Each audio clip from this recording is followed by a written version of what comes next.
Hola, hoy vamos a meternos de lleno en un estudio fascinante, diría yo, sobre cómo una bacteria sabe qué necesita para sobrevivir cuando nos infecta.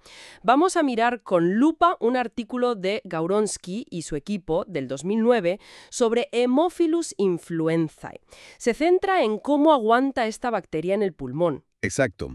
El kit de la cuestión. Bueno, siempre ha sido entender a nivel de todo el genoma qué herramientas genéticas usa H. influenzae para resistir nuestras defensas, y más en un sitio tan complicado como el pulmón. Este estudio, la verdad, trajo una técnica muy ingeniosa para responder a esto. Eso es. Así que bueno, nuestra misión hoy es desgranar un poco esa técnica que se llama HITS y ver qué descubrimientos clave nos dio sobre los factores de virulencia de Haemophilus influenza. Vale, vamos a ello. El estudio usa Haemophilus influenza, que bueno, es bastante relevante en infecciones de pulmón. ¿Cómo hicieron para identificar esos genes que son cruciales para la infección? Pues usaron una estrategia que llaman de selección negativa, pero a lo bestia, a gran escala. Básicamente combinaron dos cosas. Una mutagénesis masiva, usando transposones, y luego secuenciación profunda. La técnica en sí es la que comentabas, HITS, High Throughput Insertion Tracking by Deep Sequencing. Hits. Y has dicho transposones, esos elementos que saltan por el genoma. Verdad. Cada uno de esos mutantes tenía una inserción, al azar, de un mini-transposón derivado de Himar mariner. Esto interrumpía o podía interrumpir un gen. Y este transposón tiene cierta preferencia, se mete sobre todo en secuencias TA. Vale, o sea, una colección gigantesca de mutantes. ¿Y qué hicieron con ella? Aquí viene lo interesante, lo potente de la técnica. Cogieron toda esa biblioteca, la mezcla completa, que sería el input, y la usaron para infectar los pulmones de ratones. Esperaron 24 horas y recuperaron las bacterias que habían sobrevivido allí dentro. Ese es el output. Entiendo. La idea es, bueno, es bastante directa. Si tienes un mutante con un gen interrumpido que es necesario para sobrevivir en el pulmón, pues ese mutante va a estar en desventaja, ¿no?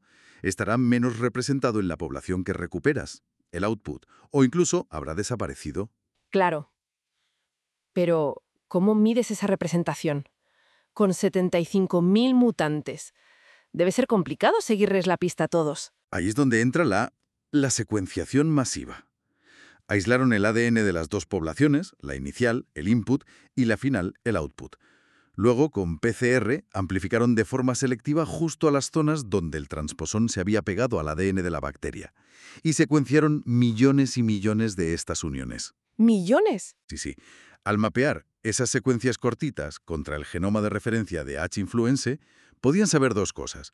Dónde exactamente se había metido el transposón en cada mutante y cuántas veces aparecía cada inserción específica en la mezcla inicial y en la final. Ah, vale. Entonces, comparando cuántas lecturas de secuencia tenía cada mutante antes y después de pasar por el pulmón, podían inferir si el gen interrumpido era importante o no.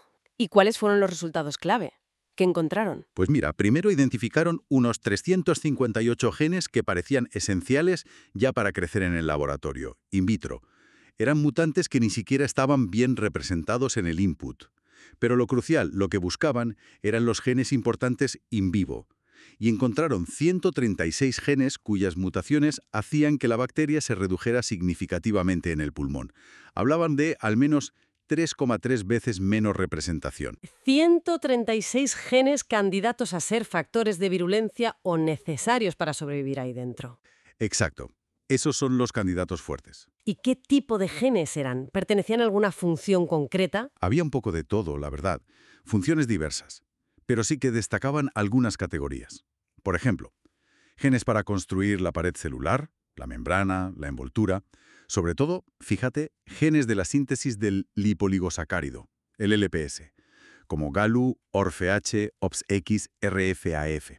Parece que perder esa armadura exterior hace a la bacteria muy vulnerable en el pulmón. El LPS, claro, la primera línea de defensa y de interacción. Eso es.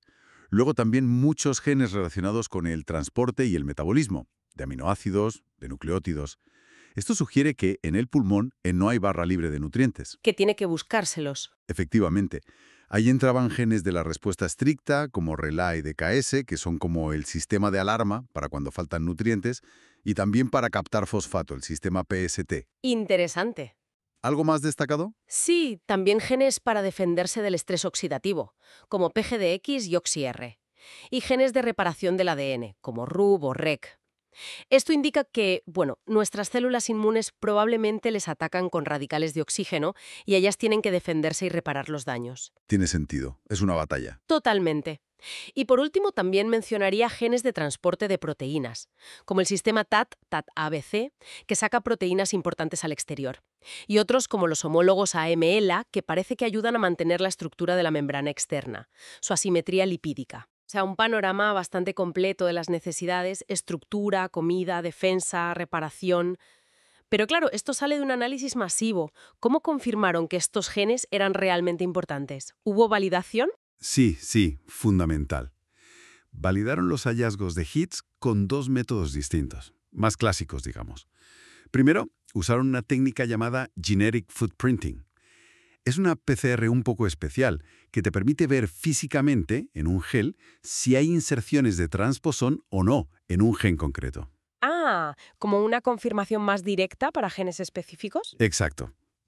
Confirmaron la atenuación, la reducción, para genes como GAL-U y ORF-H del LPS. Mientras que otro gen, SHIELD-A, que Hitz decía que no era esencial in vivo, pues no mostraba cambios. Y los resultados encajaban bastante bien cuantitativamente con lo que predecía Hitz. Bien, ¿y el segundo método? El segundo fue ya la prueba de fuego. Crearon mutantes específicos, esta vez haciendo deleciones limpias no polares de GAL-U y de ORF-H en una cepa clínica de H-influenza. Infectaron ratones con estas cepas mutantes individuales y confirmaron que efectivamente estaban atenuadas. Sobrevivían peor en el modelo pulmonar y además el grado de atenuación era similar al que había predicho el análisis Hitz. Perfecto, entonces la validación confirma la potencia del HITS. Eso es, le da mucha robustez a los resultados del screening masivo. Entonces, resumiendo un poco qué significa todo esto, parece que la técnica HITS se confirma como una herramienta potentísima, ¿no? Y eficiente para hacer análisis funcionales a escala genómica en bacterias. Permite tener una visión global de qué genes hacen falta en condiciones muy específicas, como es una infección real. Exacto.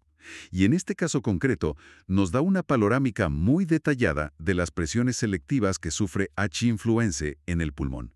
La necesidad de proteger su superficie, el LPS, la lucha por conseguir nutrientes que escasean, la resistencia al ataque oxidativo del huésped y mantener la integridad de sus membranas y reparar el ADN.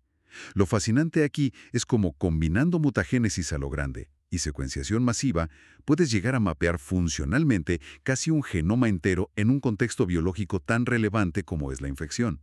La verdad es que sí. Y nos deja pensando, si podemos mapear con este nivel de detalle las vulnerabilidades genéticas de un patógeno dentro del huésped, in vivo, ¿cómo cambia esto la forma en que buscamos nuevos blancos, ya sea para antibióticos o para diseñar vacunas más eficaces contra patógenos como H-influenza u otros?